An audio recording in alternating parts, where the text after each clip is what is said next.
नमस्कार दोस्तों, मैं श्रद्धा श्रीवास्तव आपका बहुत बहुत स्वागत करती हूँ आपके अपने ऑनलाइन चैनल स्मार्ट एडुकॉम में। लास्ट ज्योग्राफी की क्लास में हमने डिस्कस किया था यूनिवर्स के बारे में और यूनिवर्स से रिलेटेड जो जो थियरीज दी गई हैं उस पे हमने डिस्कशन किया था। आज उसी सीरीज़ को आगे बढ़ाएंगे और उसके आगे का जो टॉपिक है हमारा वो है सोलर सिस्टम।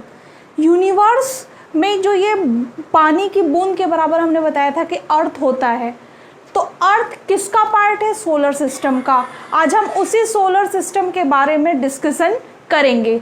चलिए स्टार्ट करते हैं। देखिए यहाँ हमने मेंशन कर रखा है सोलर सिस्टम, जिसे हम हिंदी में सौर मंडल के नाम से जानते हैं। वो उसे कहते कि सोलर सिस्टम कहते किसे हैं? The solar system is the gravitational bound system of the sun and the object that orbit directly और इनडायरेक्टली। मीन्स सोलर सिस्टम किसे कहते हैं? जो सूर्य होता है और उसके जितने भी ऑब्जेक्ट होते हैं वो डायरेक्ट और इनडायरेक्ट एक दूसरे से कनेक्टेड रहते हैं गुरुत्वाकर्षण बल के कारण या ग्रेविटेशनल फोर्स के कारण। सोलर सिस्टम में क्या क्या चीज़ें आती हैं? पहली चीज़ जो आती है वो होती है स्टार, और इसका जो हमारे सोलर सिस्टम का जो मेन आधार है वो है सन। सन भी क्या है? एक स्टार है, सूर्य एक तारा है। उसके अलावा आते हैं ग्रह या प्लैनेट्स, जिसकी नंबर कितने होते हैं? 8 होते हैं। उसके बाद आता है क्षुद्र ग्रह। क्षुद्र ग्रह क्या होता है? एस्ट्रॉयड या क्षुद्र ग्रह।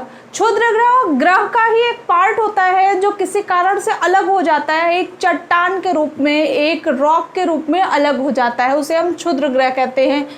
उसके अलावा होता है पुच्छल तारे। ये सैंड से, आइस से बना होता है। जब ये सूर्य के पास जाता है तो क्या होता है? इस तरह पूंछनुमा आकृति बन जाती है, इसकी पिघलने लगता है, गलने लगता है, तो पूंछ की तरह इसके शेप बनने लगता है, इसलिए इसे हम पुच्छल तारा कहते हैं। उसके अलावा हमारा आता है उल्का पिंड। ये सारी चीज़ें किसके अंदर आती हैं? हमारे सोलर सिस्टम के अंदर आती हैं। अब एक एक करके समझिएगा। पहले हम आपको बताएंगे तारे किसे कहते हैं, फिर हम बताएंगे प्लैनेट्स के बारे में, उसके बाद एस्ट्रॉयड, कॉमेट्स और मेटॉर के बारे में आपसे डिस्कस करेंगे। तो हमने क्या बताया कि हमारे सोलर सिस्टम का जो बेस है, आधार है, वो है सूर्य। क्योंकि जितने भी हमारे प्लैनेट्स हैं वो किसका जो है कि चक्कर लगाते हैं? वो लगाते हैं सन का। और हमारे प्लैनेट्स पे जो भी चीज़ें होती है, चाहे वो टाइम हो, चाहे वो हमारा जो है कि वेदर हो, क्लाइमेट हो, वो ये सारी जो चेंजेस आते हैं वो सब कुछ डिपेंड करते हैं किसके? मूवमेंट के कारण। और वो मूवमेंट किसके इर्द गिर्द घूमता है? वो घूमता है सन के चारों तरफ। तो पहले जान लीजिए सन क्या है। सन के जो क्वेश्चन पूछे जाते हैं इम्पॉर्टेंट, वो कहाँ कहाँ से पूछे जाते हैं? देखिए सन क्या है हमारा? सन क्या है हमारा? एक स्टार है। पहली चीज़ तो हमने आपको ये बता दी। इस पे 99.9% ग्रेविटेशनल फोर्स काम करता है। दूसरा ग्रेविटी होती है इसमें, 99.9% इसमें ग्रेविटी होती है। दूसरा क्या है? डिस्टेंस फ्रॉम अर्थ, यानी पृथ्वी से सूर्य की जो दूरी है वो कितनी है? 149.6 मिलियन, 149.6 मिलियन। अगर हम करोड़ में कन्वर्ट करेंगे इसको तो आएगा 14 करोड़ 96 लाख किलोमीटर। ये देखिए, अगर आप कॉम्पिटिटिव एग्जाम की प्रिपरेशन कर रहे हैं तो ये जो हमने पॉइंट्स दिया है, इस सारे पॉइंट्स से क्वेश्चन पूछे जाते हैं। पहला क्वेश्चन ये होता है कि डिस्टेंस फ्रॉम अर्थ यानी पृथ्वी से दूरी कितनी है। दूसरा ग्रेविटी कितनी है सन पे। फिर हमने बताया कि सूर्य का प्रकाश पृथ्वी तक आने में कितना टाइम लगता है, यानी अर्थ तक जो हमारी लाइट है सन की वो कितने टाइम में पहुंच पाती है। तो 8 मिनट 16.16 सेकेंड में जो सन की रेज होती है, प्रकाश होता है, वो हमारे पृथ्वी तक आ पाता है। यहाँ हमने लिख रखा है। अब इससे क्वेश्चन कैसे पूछता है? इससे क्वेश्चन पूछता है कि सूर्य का प्रकाश पृथ्वी तक आने में कितना समय लगता है। तो 8 मिनट 18 सेकेंड दिया रहता है हर ऑप्शन में। पॉइंट में डिफरेंस लाता है, 18.6 देगा, फिर 8.16, 18 मिनट 16 सेकेंड 0.5 सेकेंड हो जाएगा। ये पॉइंट के बाद वाला जो डिजिट है ना सेकेंड में, वो डिफरेंस कर देता है, उसमें वो अलग अलग दे देगा। तो आपको ये जो टाइम है कि सूर्य का प्रकाश पृथ्वी तक कितने समय में आता है, 8 मिनट 16.16 सेकेंड, ये याद रखना पड़ेगा। उसके बाद सन से रिलेटेड जो जरूरी पॉइंट है वो ये है कि सूर्य हमारे पृथ्वी से क्या है, 109 गुना बड़ा है, यानी sun is more larger than 109 times from earth, यानी सूर्य पृथ्वी से 109 गुना बड़ा है।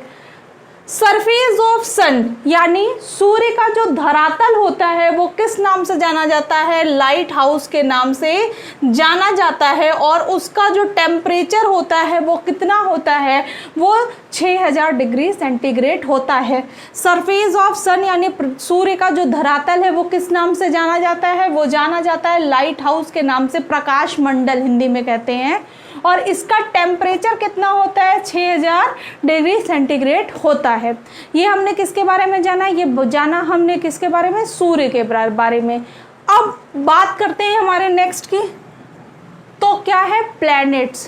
प्लैनेट्स कितने होते हैं, 8 होते हैं, नंबर में 8 होते हैं। पहले 9 थे, बाद में प्लूटो को हटा के जो है कि 8 प्लैनेट्स रह गए। अब ये काम कैसे करते हैं वो हम अभी आपको समझा रहे हैं फिगर के तहत।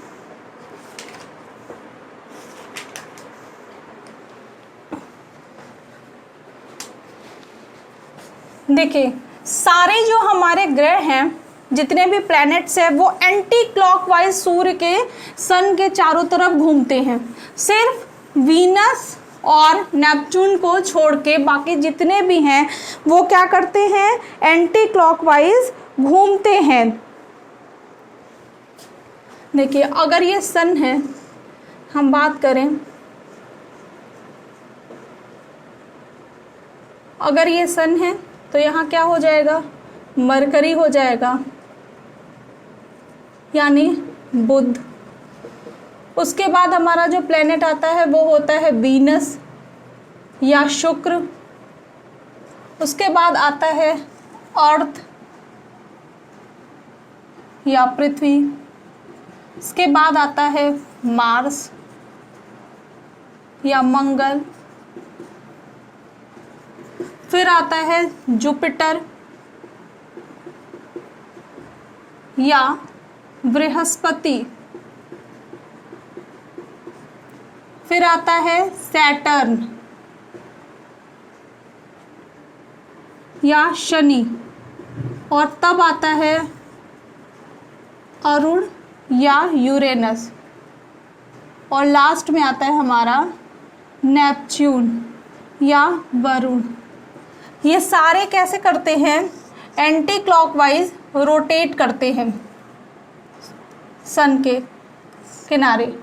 सिर्फ और सिर्फ वीनस होता है और यूरेनस जो होता है वो क्लॉकवाइज रोटेशन करता है। अब इस रोटेशन का क्या फर्क पड़ता है ये भी हम आपके सामने बता रहे हैं। ये जो हमने नाम लिखा है ये किस बेस पे लिखा है, ये सूर्य से जो ग्रहों की दूरी है, डिस्टेंस फ्रॉम सन, उसके बेसिस पे लिख रखा है कि सूर्य से किस क्रम में ये लोग दूर हैं, उसी के बेसिस पे ये हमने नाम लिख रखा है।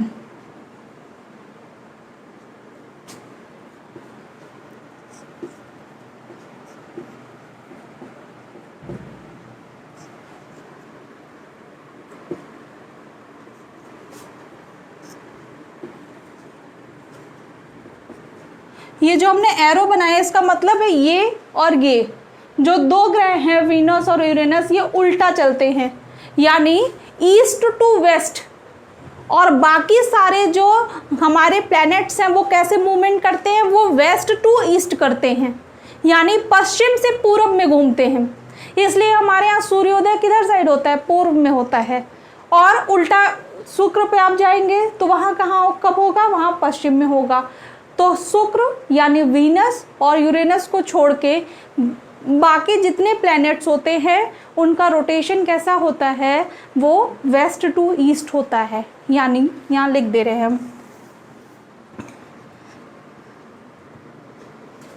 Waste to east. पश्चिम से पूर्व में, पश्चिम से पूरब की ओर क्या करते हैं, चक्कर लगाते हैं। और जो वीनस होता है प्लस यूरेनस होता है वो कैसे करते हैं, वो ईस्ट टू वेस्ट यानी पूरब से पश्चिम की ओर चक्कर लगाते हैं। इसको याद रखने का 6-7 क्लास में एक तरीका बताया गया था, सीक्वेंस याद रखने का। अगर आपने पढ़ा होगा तो भी अच्छी बात है, नहीं पढ़ा होगा तो भी अच्छी बात है। 6 और 7 क्लास में ये बताया जाता है, माई वेरी एक्सीलेंट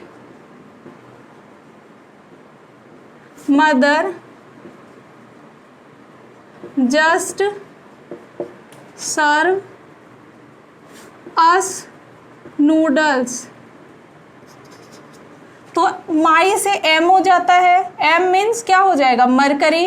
वी से वीनस, फिर ई से अर्थ होता है, एम फॉर मार्स हो जाएगा, जे फॉर जुपिटर हो जाएगा, एस फॉर क्या हो जाएगा, सैटर्न, यू फॉर यूरेनस हो जाएगा और एन फॉर नेपच्यून हो जाएगा। ये एक तरीका होता है याद करने का। अगर आपने नहीं भी पढ़ा तो आप इस तरह से ये सारे ग्रह के बारे में याद कर सकते हैं। अगर आपको बनाना है आप फिगर बना लीजिए।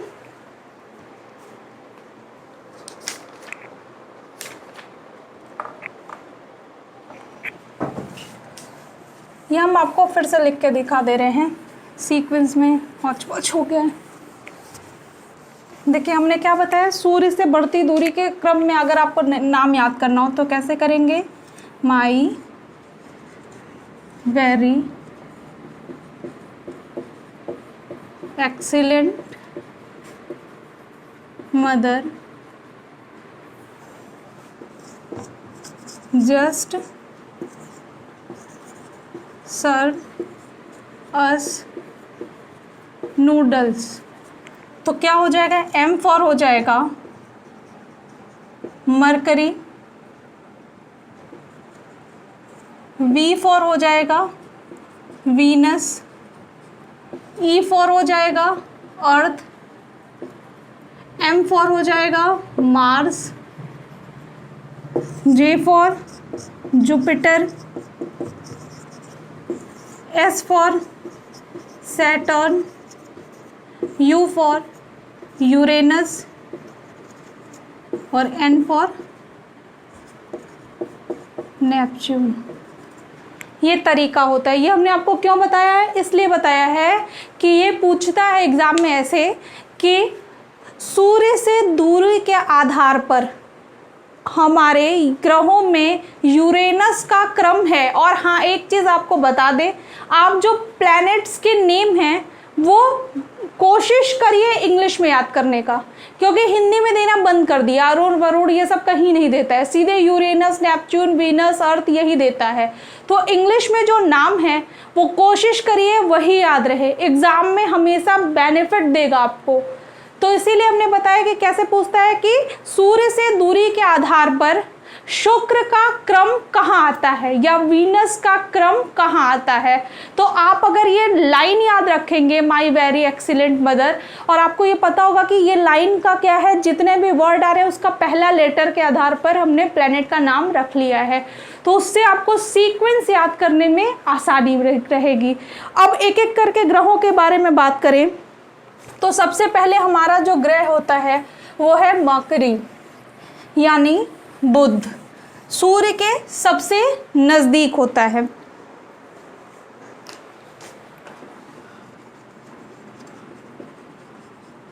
मरकरी या बुध क्या होता है, ये सूर्य के नियरेस्ट टू सन यानी सूर्य के सबसे नजदीक होता है।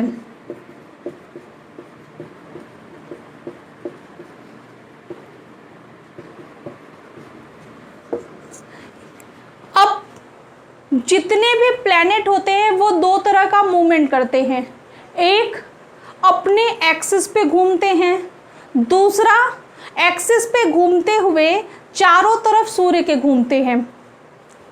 तो हम इसको समझाने के पहले आपको ये बताना चाह रहे हैं कि रोटेशन और रिवॉल्यूशन में डिफरेंस क्या है। इसकी अलग से क्लास होगी पूरी जब अर्थ बताएंगे, लेकिन एक बेसिक डिफरेंस जान लीजिए।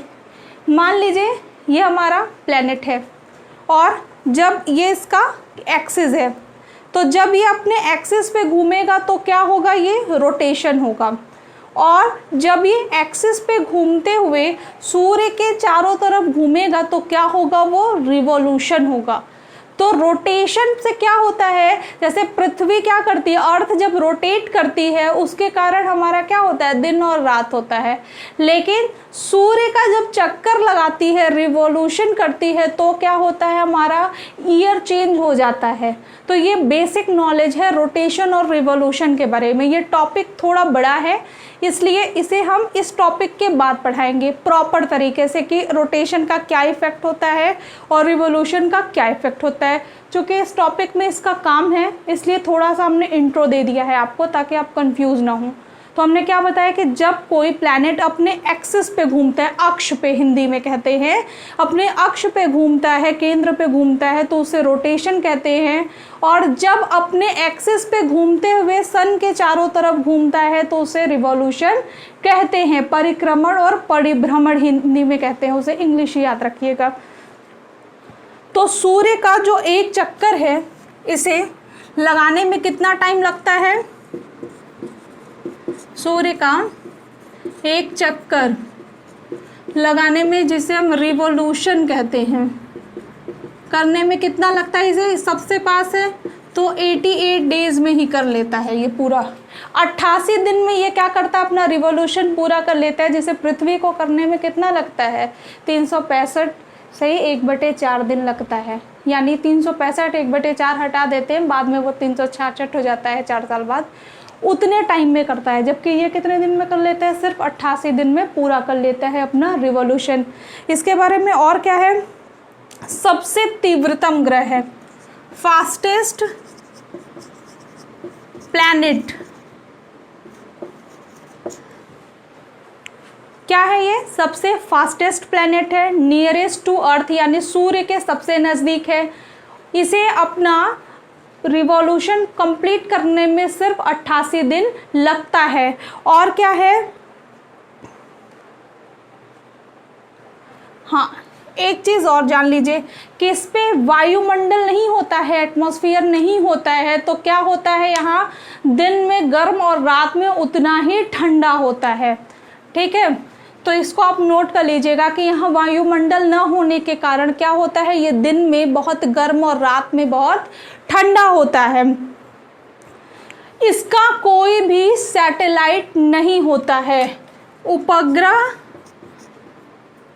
या सैटेलाइट जो होता है इसका कोई नहीं होता है, ज़ीरो, यानी इसके पास सैटेलाइट नहीं होता है। यह है मर्करी के बारे में। मर्करी से क्वेश्चन यही पूछा जाता है कि रिवॉल्यूशन कब कंप्लीट करता है, सबसे वो कौन सा ग्रह है जो सूर्य के सबसे नज़दीक है। ठीक है, कौन सा ऐसा ग्रह है जहाँ दिन में गर्मी और रात में ठंडी होती है। तो आपको ये बेसिक चीज़ें इसके बारे में पता होनी चाहिए। उतार लीजिए आप, फिर हम नेक्स्ट के बारे में बात करते हैं।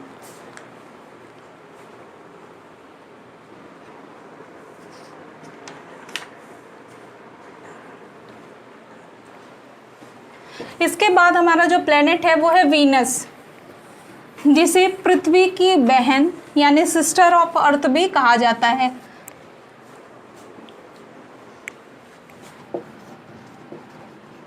वीनस यानी शुक्र, ये क्या होता है, साइनेस्ट या सबसे चमकीला ग्रह, साइनेस्ट प्लैनेट होता है और ब्यूटीफुल प्लैनेट भी कहते हैं।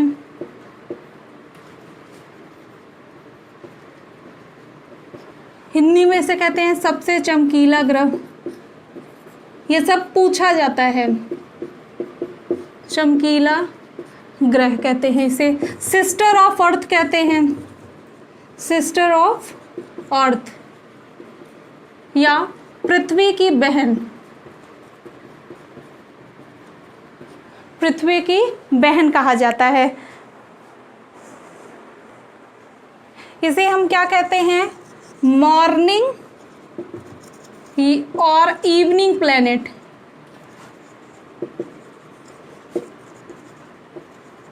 यानी सुबह का या शाम का ग्रह भी कहा जाता है इसका भी कोई उपग्रह नहीं होता है, नो सैटेलाइट। और इसके बारे में जो चीज़ें वो ये है कि ये रिवॉल्यूशन जो है वो क्या करता है, हमने आपको बताया था ईस्ट टू वेस्ट डायरेक्शन में करता है। क्या करता है, ईस्ट टू वेस्ट डायरेक्शन में करता है। एक जो इम्पॉर्टेंट चीज़ है वो ये है कि इसका रिवॉल्यूशन जो कंप्लीट होता है वो कितने टाइम में होता है, वो होता है 225 डेज में, 225 डेज में कंप्लीट हो जाता है। जबकि इसका जो रोटेशन है वो 243 डेज में कंप्लीट होता है। ये एकमात्र ग्रह है जो अपना परिक्रमण यानी रोटेशन रिवॉल्यूशन से ज़्यादा टाइम में करता है। मतलब ये अपने अक्ष पे, जैसे पृथ्वी अपने अक्ष पे यानी एक्सिस पे जो रोटेशन करती है वो 24 आवर में करती है, 24 घंटे में कर लेती है। तो दिन और रात 24 घंटे बाद बदलता रहता है। लेकिन ये एक दिन पूरा करने में कितना समय लगता है, इसको 243 दिन लग जाता है। जबकि एक साल पूरा करने में से कितना टाइम लगता है, 255 दिन लगता है। और इसका डायरेक्शन किस साइड में होता है घूमने का, ईस्ट टू वेस्ट होता है, क्लॉकवाइज। इसको उतार लीजिए, ये क्या करता है, क्लॉकवाइज करता है। दूसरा हमने क्या बताया इसके बारे में कि इसका जो रोटेशन है, रोटेशन जो है ये कंप्लीट करता है 243 डेज में। यानी इसका एक दिन इसके एक साल से बड़ा होता है। और ये रिवॉल्यूशन कितने दिन में कंप्लीट करता है, रिवॉल्यूशन कंप्लीट करता है 255 डेज में। तो 1 डेज मोर देन 1 ईयर, इसका एक दिन इसके एक साल से बड़ा होता है। इसके बारे में इतना ही है, इसके आगे हम कल बात करेंगे क्योंकि क्लास लंबी पढ़ लेंगे आप फिर कंफ्यूज हो जाएंगे। बाकी सारे प्लैनेट्स के बारे में हम कल डिस्कस करेंगे। आज हमने क्या जाना, ये जाना कि सोलर सिस्टम क्या होता है, उसमें कौन कौन सी चीज़ें आती हैं। उसके अलावा हमने जाना सन के बारे में कि सन की इम्पॉर्टेंट पॉइंट्स क्या हैं, क्या होता है। उसके बाद हमने बात किया प्लैनेट्स के बारे में, जिसमें हमने 2 प्लैनेट्स के बारे में डिस्कस किया। एक किया हमने मर्करी के बारे में, दूसरा हमने वीनस के बारे में। इसके आगे जो प्लैनेट्स हैं उसके बारे में हम कल की क्लास में डिस्कस करेंगे। अगर कोई सजेशन हो तो प्लीज़ कमेंट बॉक्स में कमेंट करना न भूलें। और अगर आपने प्रीवियस वीडियो नहीं देखी है तो आई बटन पे दिया हुआ है, आप क्लिक करके दे सकते हैं और डिस्क्रिप्शन बॉक्स में लिंक भी दिया हुआ है। तो लाइक करें, सब्सक्राइब करें। कोई सजेशन हो तो सजेशन देना ना भूलें। Thank you.